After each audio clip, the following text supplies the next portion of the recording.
Hello guys and welcome back to DarkHorse FM, and in this video we're going to be looking at the tactic that has been known to score 4 goals per game, but it's a Knap tactic and we're going to test it with a few teams, Borussia Dortmund included, but it's a Knap Venom&FAITH tactic 4-2-3-1 system with 2 second volantes in the defensive midfield position, and then you have a super keeper on defend and 2 ball playing defenders on defend.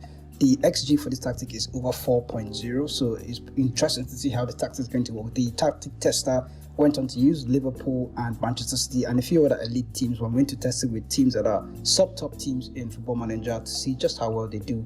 Inter Milan and AC Milan have been selected for this test, Fenerbahce as well. Adana DS are also in the Turkish Super League, and then of course Borussia Dortmund will be testing it in the German Bundesliga. So I'm going to go through all the player instructions one after the other and the team instructions as well, in case you want to recreate the tactic for yourself on your console or your Football Manager PC. Whenever you can just watch through the video and then try and recreate the tactic for yourself. And by the way, if you're new to the channel, remember to hit the subscribe button so you can get notified when new Football Manager tactic testing videos do come out like this here on the channel. I do also go on to share Football Manager hint tips, so if you're interested in learning more about the game, how to apply some certain tips, you can let me know in the comment section. You can also subscribe to the channel so you can get notified when new Football Manager videos do come out. So first we'll start with the goalkeeper, and then there's the super keeper on defend duty, and he has been asked to take fewer risks and then to tackle harder. You have a wing back, in fact both wing backs are on attack duty, so you have both wing backs on attack. The wing back on the right hand side has pass it shorter, sit narrower, close down more, tackle harder and mark tighter. Then the wing back on the left hand side has the same instructions as the wing back on the right. Ball playing defenders are both on defend duty and they have been asked to pass it shorter and dribble less. Both ball playing defenders have identical instructions. Your segundo volante on support duty don't have identical instructions, so beware, be very careful. The segundo volante on the left hand side has a pass it shorter, take more risks, dribble more, shoot less often, get further forward, close down more, tackle harder and mark tighter instructions. And that's instruction heavy for a segundo volante, and it's already a very specific role. Okay, but looking at this kind of segundo volante on the right hand side, he has been asked to take more risks, dribble more, shoot less often, get further forward and tackle harder.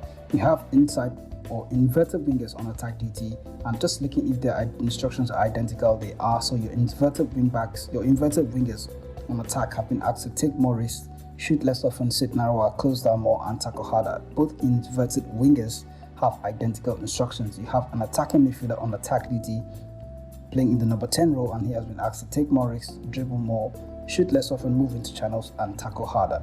Your advanced forward is the striker, just the one striker. Pass it shorter, shoot less often, roam from positions and tackle harder are his instructions. So we move into the team instructions then. The general mentality for this attacking tactic is attacking. I think I just said attacking twice back to back. Anyway, the general mentality for this tactic is attacking, and then you have in possession, short passing and slightly higher tempo. There is no player of defense instructions for this tactic, but the players have also been instructed to exploit both flanks, both left and right, and then there's an overlap on either flank as well. Pass it to space has also been selected for this tactic, and then you have low crosses and walking the ball into the box as an instruction to try and control how you create chances, and then you have run at defense instruction as well. So for in transition instructions, the team has been asked to counter press and to counter while distributing the ball to the fullbacks is what the goalkeeper has been instructed to do, and throw the ball long. And then looking at the out of possession instructions, the team has been asked to play with a high press and a standard defensive line, much more often trigger press and prevent short goalkeeper distribution. So we'll start up with the Milan teams to look at how the tactic went on to do throughout the season, and then Inter Milan and AC Milan were first and second in the Italian Serie A respectively.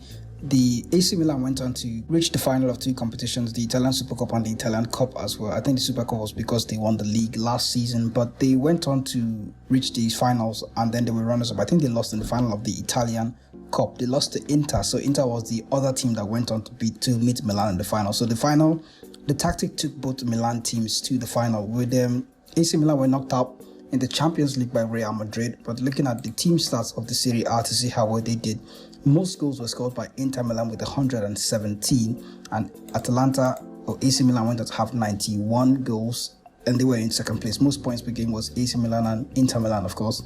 They completely dominated the Italian Serie A using this tactic. Furious conceded they were down in 7 and 8, so this tactic still went on to concede a good number of goals as Roma and Atalanta and Lazio went on to do well up top. For Borussia Dortmund, they went on to finish in second place. They lost only 5 games in the league, and then they won 24. Bayern went on to win the league, and then Borussia Dortmund were knocked out by Liverpool in the Champions League quarterfinals. They are in the final of DFB Pokal, and they still have to meet Bayern again in that final. But looking at the competition, most goals were scored by Borussia Dortmund. Over 20. Yeah, this is over 20 goals, right? If my math is correct, this is probably over 20 goals than Bayern. But Bayern went on to dominate everything else. Looking at the points per game, Borussia Dortmund was second with 2.26. Bayern had 2.44. So as much as Borussia Dortmund scored more goals than Bayern, they didn't win as many games as Bayern did. So they went on to finish in second place. If they conceded less goals, and then they won more of the matches that they played against probably most of the other mid-table teams, they probably would have won the league. But they're not that far off. They did go on to do well in their division, but Bayern was just far superior with this season's stats. So we're going to look at the Turkish teams now in Fenerbahce and Adana DS. And currently there is a game in the Turkish Cup final. So Fenerbahce has made it all the way to the final. They've also won the league. They've lost 6 times already, but they've won the friendly. Okay, the friendly cup is not important. And then they got knocked out in the Champions League in the group stage, and then the Turkish Cup, like we mentioned, they're already in the final. Adana DS, they've lost 9 times, but they are in 4th place. They just missed out on the European competitions, qualifying for European competitions. Looking at the team stats, then most goals was by 2 teams. Adana and Fenerbahce had 93 goals each in the league. And then looking at most points per game, Fenerbahce, of course, went on to win the league, but 2.39 points per game, and then Adana were in there with 2.08. Most possession, I don't think the tactic is really possession-based that much, so you can see 55% and 53%, so it's not very extremely focused on possession. And then looking at the fewest conceded, Fenerbahce is in there with 35. That's a lot of goals if you check. And then you can also look at Adana, they're down there with 51, so the tactic did still go on to concede heavily. And then we can see just basically how the tactic worked out for all these teams. I'm going to attach a link in the description so you can download this tactic as well for yourself and see how it works out. It's a Knap VENOM&FAITH4231. You can see here Knap VENOM4231 system it's designed for Match Engine 23.1, by the way, so you can check it out and see how the tactic works out for you if you go on to get 4 goals per game like the initial test had proven. But looking at what I've seen so far, the tactic will score you goals, but it will also concede. So if you're not careful, you can drop the mentality a bit, and you can drop it to more cautious and try and be a bit more hands-on when you're managing your team using this tactic, because it's quite adventurous and you're going to completely shatter your players physically with fatigue and everything, because there's high intensity, high running and all that stuff. So I'll catch you guys in more Football Manager videos. Remember to hit the subscribe button so you can get notified when new tactic videos do come out here on the channel. I'll see you in the next video.